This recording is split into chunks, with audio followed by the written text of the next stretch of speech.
तो नमस्कार, आपका स्वागत है आज के एपिसोड में। आज हम बात करने जा रहे हैं वर्ल्ड्स टॉलेस्ट बिल्डिंग बुर्ज खलीफा के बारे में। बुर्ज खलीफा को 2009 में कंप्लीट किया गया था। 14 साल से ज्यादा हो चुके हैं इसे बने हुए, लेकिन आज की डेट में भी कोई ऐसी बिल्डिंग नहीं है जो इससे ज्यादा ऊंची बनाई गई हो। कई प्रोजेक्ट्स हैं जो आज की डेट में भी वर्किंग कंडीशन में हैं, लेकिन नियर फ्यूचर में बुर्ज खलीफा का रिकॉर्ड तोड़ने लायक कोई नहीं दिखाई देता। आखिर क्या रीजन है कि 14 साल होने के बावजूद कोई इसका रिकॉर्ड नहीं तोड़ पाया? क्या मुश्किलें आती हैं टॉलेस्ट बिल्डिंग बनाने में? कैसा स्ट्रक्चर बुर्ज खलीफा का बनाया गया? क्या खासियत है इस बिल्डिंग की? आज के एपिसोड में हम इसी के बारे में बात करेंगे। अगर बात की जाए टॉलेस्ट मैन मेड स्ट्रक्चर की, तो 2500 BC में बनाए गए ग्रेट पिरामिड ऑफ गीजा लगभग 4000 साल तक टॉलेस्ट मैन मेड स्ट्रक्चर के तौर पर रहे थे। ये किंग कुफू के मकबरे के तौर पर बनाए गए थे। इसकी हाइट अगर कही जाए तो 475 फीट यानी 145 मीटर्स की हाइट थी ग्रेट पिरामिड ऑफ गीजा की। पिरामिड्स के इस रिकॉर्ड को तोड़ा गया 1311 में, जब इंग्लैंड में एक कैथेड्रल बनाया गया जिसकी हाइट 524 फीट थी, मतलब ऑलमोस्ट 160 मीटर्स। इसके बाद में लगभग 500 साल तक एक के बाद एक चर्च या कैथेड्रल्स ही बनाए गए जो पहले वाले से ज्यादा ऊंचे थे, लंबे थे। चर्च या कैथेड्रल के अलावा जो पहला स्ट्रक्चर बनाया गया जो इन सबसे टॉलेस्ट स्ट्रक्चर की कैटेगरी में आता है, वो बनाया गया था 1889 में आईफिल टावर। आईफिल टावर की हाइट थी 1033 फीट यानी 330 मीटर्स। लेकिन अगर बात की जाए इन सारी स्ट्रक्चर्स की, तो इनमें से कोई भी रेसिडेंशियल बिल्डिंग नहीं थी। चाहे गीजा के पिरामिड्स हों, चाहे चर्च कैथेड्रल्स हों, या फिर एफिल टावर ही क्यों ना हो, ये सब के सब हाईएस्ट मैन मेड स्ट्रक्चर की कैटेगरी में तो आते हैं, लेकिन रेसिडेंशियल बिल्डिंग के कैटेगरी में नहीं आते। अगर रेसिडेंशियल बिल्डिंग्स की बात की जाए तो जो पहला स्काई स्क्रैपर बनाया गया था वो बनाया गया था 1884 में अमेरिका में शिकागो होम इंश्योरेंस की बिल्डिंग। इसको आज की डेट में स्काई स्क्रैपर बोलना शायद थोड़ा अजीब लगे, क्योंकि इसकी हाइट सिर्फ 130 फीट थी, मतलब 55 मीटर्स के अराउंड में, लेकिन उस समय ये हाईएस्ट रेसिडेंशियल बिल्डिंग थी।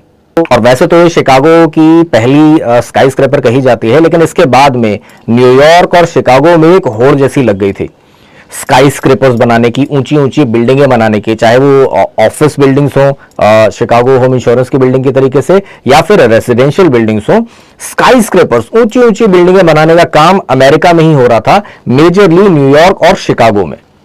क्योंकि 19वीं सेंचुरी की अगर बात की जाए तो अमेरिका सबसे ज्यादा बूमिंग इकोनॉमी थी, सबसे ज्यादा जो अपॉर्चुनिटीज थी वो अमेरिका में थी, स्पेशली न्यूयॉर्क और शिकागो शहर में। अब शहर की जगह तो लिमिटेड ही है, लेकिन वहां पे बहुत सारे लोग ऑफिसेज बनाना चाहते हैं, रहना चाहते हैं, तो जो ये स्काई स्क्रैपर्स की डिमांड थी वो इन दोनों सिटीज में बहुत हाई थी। अब अगर बात की जाए वर्ल्ड्स टॉलेस्ट बिल्डिंग्स की, तो सबसे पहले नाम आता है क्राइस्टर बिल्डिंग का, जिसकी हाइट थी 1046 फीट, मतलब 319 मीटर्स के अराउंड में। 1930s में ये बनाई गई थी, लेकिन उसके ठीक एक साल बाद ही न्यूयॉर्क की एम्पायर स्टेट बिल्डिंग ने इसका रिकॉर्ड तोड़ दिया था, जिसकी हाइट थी 1250 फीट, मतलब 381 मीटर्स। और अगले 40 साल तक एम्पायर स्टेट बिल्डिंग ने ये रिकॉर्ड अपने नाम पे रखा, जब 1971 में बनाई गई वर्ल्ड ट्रेड सेंटर की बिल्डिंग, इसकी हाइट थी 1368 फीट, मतलब 417 मीटर्स। 1973 में इस रिकॉर्ड को तोड़ा सेरिस टावर ने, जिसकी हाइट थी 1450 फीट, मतलब 442 मीटर्स। इसके बाद कुआलालंपुर में बनाए गए पेट्रोनस टावर्स बने वर्ल्ड्स टॉलेस्ट बिल्डिंग। ये बनाए गए थे 1998 में, और इनकी हाइट थी 1483 फीट, मतलब 452 मीटर्स। 2004 में इसका ये रिकॉर्ड तोड़ा गया ताइपे 101 के द्वारा, जिसकी हाइट थी 1670 फीट, मतलब 510 मीटर्स। लेकिन इसके बाद 2010 में बनकर तैयार हो गया बुर्ज खलीफा, और इसने अभी तक के सारे रिकॉर्ड तोड़ दिए।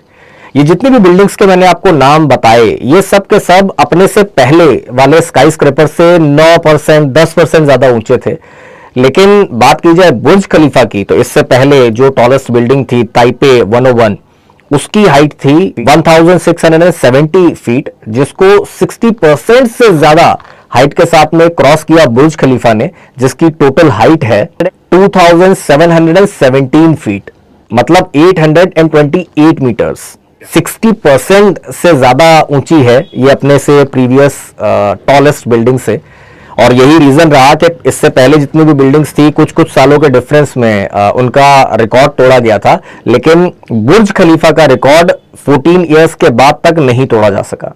अब जिस समय ये बुर्ज खलीफा बनाया जा रहा था, मतलब इसके बारे में शुरुआती काम चल रहा था, तो इसकी हाइट सोची गई थी 550 मीटर की।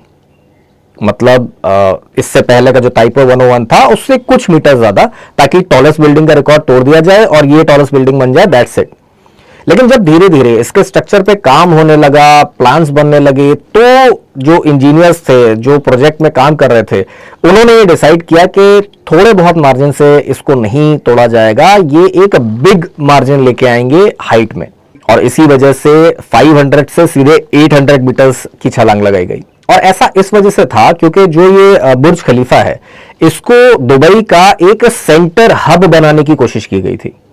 1990s की अगर बात की जाए तो दुबई एक फिशिंग एंड पर्ल हब के तौर पे ही जाना जाता था। थोड़े समय पहले ही वहां पे तेल के कुओं की खोज हुई थी और उसी के ऊपर सारी की सारी इकोनॉमी वर्क कर रही थी। लेकिन जो दुबई के लीडर्स थे, वहां के जितने भी बड़े बड़े लोग थे, उनका यह मानना था कि ऑयल के ऊपर बहुत ज्यादा डिपेंडेंसी नहीं रखनी चाहिए, हमें अपने फाइनेंशियल रिसोर्सेज को डाइवर्सिफाई करने की जरूरत है और दुबई को एक टूरिस्ट अट्रैक्शन की तरीके से बनाने की जरूरत है। यहाँ पे फॉरेन इन्वेस्टमेंट को लेके आने के लिए कुछ ऐसी चीजें बनानी पड़ेंगी, कुछ ऐसी चीजें करनी पड़ेंगी ताकि दुनिया का ध्यान इसकी तरफ आए, और उसी का एक हिस्सा था बुर्ज खलीफा। अब दुनिया की टॉलेस्ट बिल्डिंग बनाने से सारी दुनिया का ध्यान तो आपके ऊपर आएगा, लेकिन अगर उसके थोड़े समय के बाद में कोई दूसरी बिल्डिंग बन जाए जो उस रिकॉर्ड को तोड़ दे, तो फिर वहां से ध्यान हट भी जाएगा। इसी वजह से दुबई के लीडर्स ने यह सोचा कि मार्जिन इतना बड़ा रखा जाए कि उसे जल्दी कोई तोड़ने की सोच भी ना पाए। और इसी वजह से जब बुर्ज खलीफा की टोटल हाइट बनाई गई, तो वो उससे पहले से टॉलेस्ट बिल्डिंग जो थी टाइपो 101, जो ऑलमोस्ट 500 मीटर्स की थी, उससे 300 मीटर ज्यादा बड़ी बनाई गई। मतलब 800 मीटर से ज्यादा की बनाई गई, ताकि इसके इस रिकॉर्ड को कोई जल्दी तोड़ ना पाए और बुर्ज खलीफा बहुत लंबे समय तक वर्ल्ड टूरिज्म का एक केंद्र बन के रहे। और इतनी टॉलेस्ट बिल्डिंग को अगर बनाया जा रहा है तो उसको बनाना भी कोई बहुत ज्यादा आसान नहीं था। 12,000 से ज्यादा वर्कर्स ने काम किया था इस बिल्डिंग के ऊपर। $1.5 बिलियन का खर्चा आया इस बिल्डिंग को बनाने में। टोटल 22 मिलियन मैन आवर्स लगे थे इस बिल्डिंग को बनाने में। और जो ये लोग इस बिल्डिंग पे काम कर रहे थे, ये 100 से ज्यादा देशों से आए थे। और जिस मेन आइडिया के साथ में बुर्ज खलीफा को बनाया गया, वो अपने आप में बहुत सक्सेसफुल रहा। दुबई आज की डेट में भी टूरिज्म का एक बहुत बड़ा हब बना हुआ है। बड़ी से बड़ी कंपनियां हैं, वो वहां पे अपने ऑफिसेस खोलना चाहती हैं, वहां पे काम करना चाहती हैं। लोग हैं जो दुबई में आके रहना चाहते हैं, जमीन खरीदना चाहते हैं, घर खरीदना चाहते हैं। और इसी वजह से जो ये डाउनटाउन एरिया है जहां पे बुर्ज खलीफा बना हुआ है, यहाँ पे प्रॉपर्टी के रेट्स जो है वो भी बुर्ज खलीफा की ही तरह आसमान छू रहे हैं। अब बात की जाए कि बुर्ज खलीफा को बनाने में कैसी टेक्नोलॉजी का इस्तेमाल किया गया, किस तरीके से इसको बनाया गया, तो अगर आप कभी बुर्ज खलीफा के स्ट्रक्चर को खास तौर पे देखोगे तो ये एक वाई शेप की बिल्डिंग है। जैसे किसी कैमरे का ट्राइपॉड होता है, इसके भी 3 कोने हैं जिससे इनको सपोर्ट किया गया है। इसमें एक हेक्सागोनल कोर बनाया गया है जो इस पूरी बिल्डिंग को सपोर्ट करता है। जो ये स्काई स्क्रैपर्स होते हैं, ऊंची ऊंची बिल्डिंगें होती हैं, इनके लिए सबसे बड़ी प्रॉब्लम इनका खुद का वजन होती है, क्योंकि जितनी ऊंची बिल्डिंग जाती जाएगी उसका वजन तो नीचे ही पड़ना है। तो जो ये वाई शेप की बिल्डिंग बनाई गई, हेक्सागोनल कोर बनाया गया, ये इसके वजन को होल्ड कर पाता है। इसके अलावा अगर बात की जाए स्काई स्क्रैपर्स की, तो सबसे बड़ा जो चैलेंज आता है स्काई स्क्रैपर्स के लिए, वो भूकंप नहीं है और कोई चीज नहीं है, वो है डेली चलने वाली हवा। आप सोचोगे हवा चलने से किसी बिल्डिंग को क्या फर्क पड़ेगा, इतनी ऊंची इतनी बड़ी बिल्डिंग है, लेकिन ऐसा नहीं है। जैसे जैसे आप ऊपर उठते चले जाते हो, हवाएं तो तेज होती ही चली जाती हैं। उस हवा के चलने से इस बिल्डिंग के ऊपर प्रेशर ना पड़े, उस चीज को देखना बहुत जरूरी होता है। वरना अगर सीधे सीधे सीधे ऊपर जाते जाएंगे और उस पर एक तरफ से हवा पड़ती रहेगी तो वो बिल्डिंग ही टूट जाएगी। इसी वजह से बहुत सारे ऐसे स्काई स्क्रैपर्स हैं, बड़े बड़े स्ट्रक्चर्स हैं जिनके बीच में खाली स्पेस छोड़ा जाता है, सिर्फ इसीलिए ताकि जो एयर है वो उसके बीच में से होकर निकल जाए, बिल्डिंग के ऊपर प्रेशर ना पड़े। लेकिन जो बुर्ज खलीफा के स्ट्रक्चरल इंजीनियर थे बिल बेकर, उन्होंने एक नई टेक्नोलॉजी इजाद करी जिसे बटरेस्ड कोर कहा जाता है, जो ये वाई शेप की बिल्डिंग और हेक्सागोनल सेंटर वाला आइडिया था इनका। और इससे पहले जो ये टेक्निक थी, इसको सिर्फ एक ही बिल्डिंग में यूज किया गया था, जो था सैमसंग टावर फेज 3। ये साउथ कोरिया की एक बिल्डिंग है जिसकी हाइट 862 फीट है। और ये बटरेस्ड कोर का जो सिस्टम था, यही वो स्ट्रक्चरल खूबी थी जिसने बुर्ज खलीफा को उसके पहले के हाईएस्ट बिल्डिंग ताइपे 101 से 300 मीटर ज्यादा ऊंचा बनाने में हेल्प करी। क्योंकि जो ये स्ट्रक्चर है, ये एयर रेजिस्टेंस को बहुत कम कर देता है। ये हवाएं जो इसके अगल बगल से जा रही होती हैं, वो इस बिल्डिंग के ऊपर बहुत ज्यादा प्रेशर नहीं डालती, ताकि आप बिल्डिंग को और ऊंचा बना सकें। बुर्ज खलीफा का जो नींव है, भाई किसी भी इमारत के लिए उसकी नींव बहुत इंपॉर्टेंट होती है। बुर्ज खलीफा की नींव में 192 कंक्रीट और स्टील के कॉलम्स लगाए गए हैं और ये जमीन में 50 मीटर नीचे तक जाते हैं। और ये बिल्डिंग अपने आप में इतनी यूनिक है कि इसको बनाने के लिए बहुत यूनिक चीजें बनाई गई थी। अब एक नॉर्मल बिल्डिंग आपने अपने आसपास बनती हुई देखी होगी, उसमें सीमेंट ऊपर चढ़ाने के लिए बड़ी बड़ी मशीनों को लगाना पड़ता है।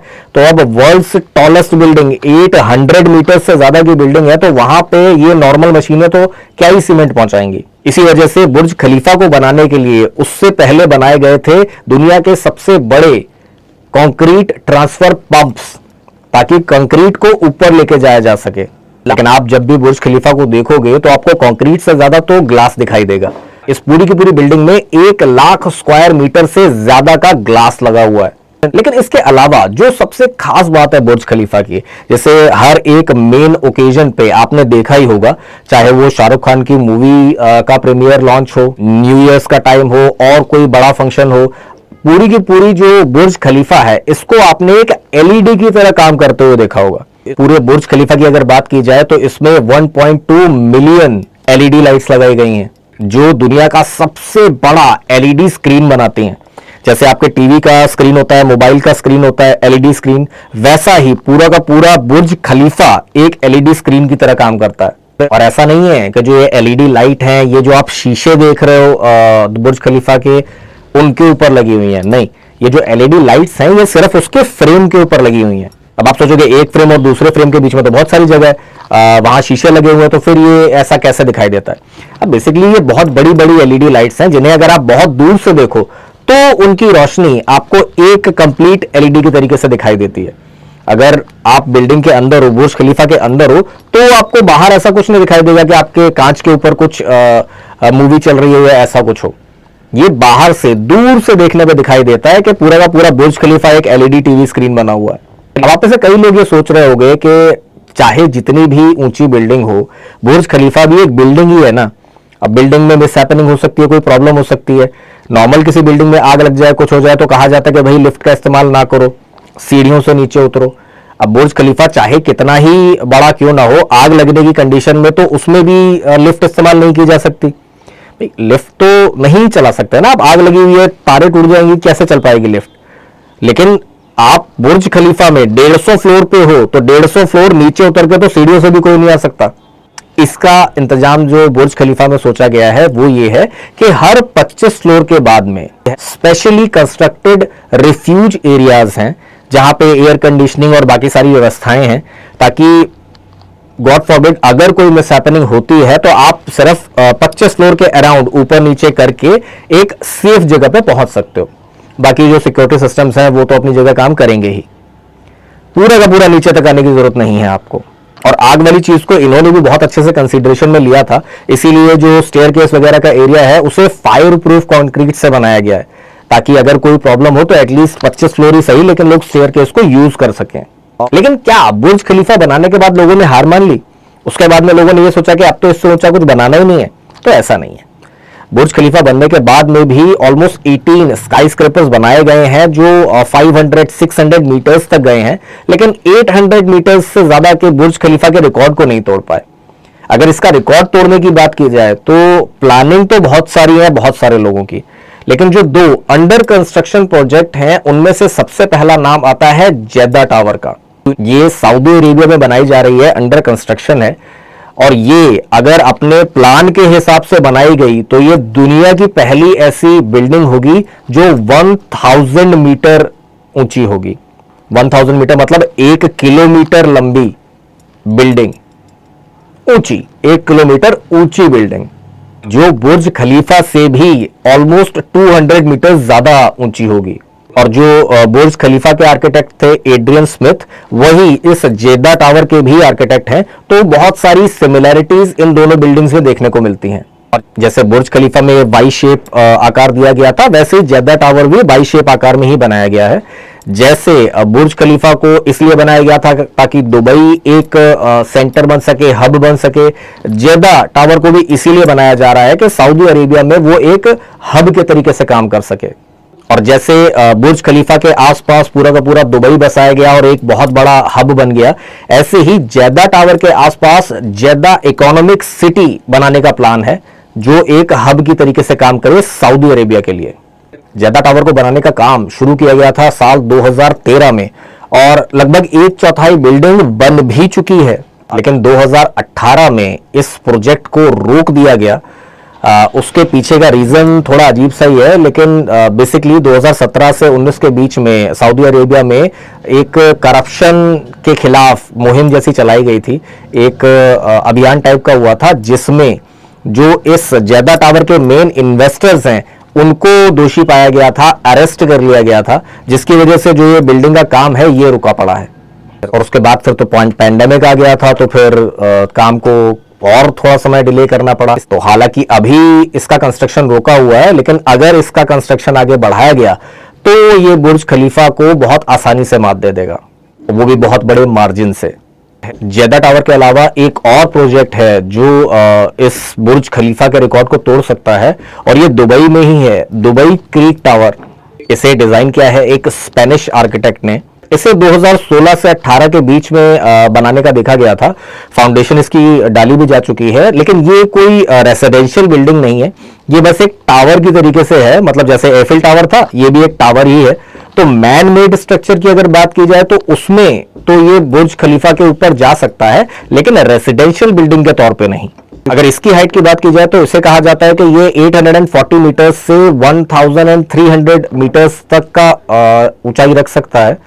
लेकिन इसका काम भी रुका हुआ है, नींव इसकी भी हो चुकी है, लेकिन इसका काम रुका हुआ है। और ये कब स्टार्ट होगा, कब तक कंप्लीट होगा, इसकी भी कोई गारंटी नहीं है। मतलब ये जेदा टावर से भी ऊंचा चला जाएगा अगर 1300 मीटर्स तक गया तो, क्योंकि जेदा टावर भी 1000 मीटर्स तक ही जा रहा है। और ऐसा नहीं है कि यही 2 प्रोजेक्ट्स हैं जो इस समय पाइपलाइन में हैं, जिनको बनाने की बात की जा रही है, जो बुर्ज खलीफा से ज्यादा ऊंचे होंगे। ये 2 बस ऐसे प्रोजेक्ट हैं जिनकी नींव पड़ चुकी है, काम हो चुका है, लेकिन किसी वजह से रुके हुए हैं। इसके अलावा बहुत सारे प्लान्ड प्रोजेक्ट्स हैं जिनमें ये प्रपोज किया गया है कि वो इससे ज्यादा हाइट के होंगे या इससे ज्यादा ऊंचाई के होंगे। उनका बस अनाउंसमेंट हुआ है, उनके बारे में बात हुई है, ग्राउंड पे वर्क उन पे अभी चालू नहीं हुआ है। जैसे कुवैत में एक प्रोजेक्ट बनाया जा रहा है मुबारक अल कबीर के नाम से। इसे 2007 में प्लान किया गया था और इसकी हाइट 1001 मीटर्स प्रोजेक्ट की गई है। और जैसा मैंने कहा, ये बस प्रपोजल्स हैं, अभी इसके बारे में बोला गया है, इसके ऊपर ग्राउंड पे काम शुरू नहीं हुआ है। और इससे भी बड़ा एक प्रोजेक्ट बनाया जा रहा है टोक्यो में, प्लान्ड प्रोजेक्ट है, और इसकी प्रपोज्ड हाइट जो है वो 1.7 किलोमीटर्स है। मतलब 1700 मीटर्स की हाइट का टावर, स्काई माइल टावर। ये एक रेजिडेंशियल बिल्डिंग होने वाली है और इसमें कहा जा रहा है कि 5 लाख तक लोग रह सकेंगे।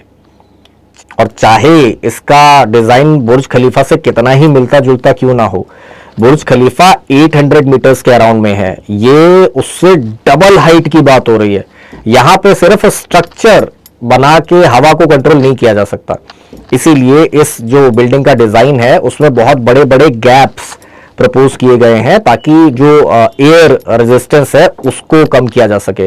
जो गैप्स हैं उनके बीच में से हवा निकल सके, वरना इतनी ऊंचाई तक तो भाई कितना भी बड़ा स्ट्रक्चर हो, कैसी भी बना लो आप, बहुत मुश्किल है हवा के दबाव को रोक पाना। और इसे एक सिटी की तरह से ही प्लान किया जा रहा है। मैंने बताया 5 लाख लोगों के एस्टिमेटेड रहने की व्यवस्था होगी यहाँ पे, और इसे नेक्स्ट टोक्यो नाम दिया गया है। ये एक प्लान्ड सिटी की तरीके से ही बनाया जा रहा है।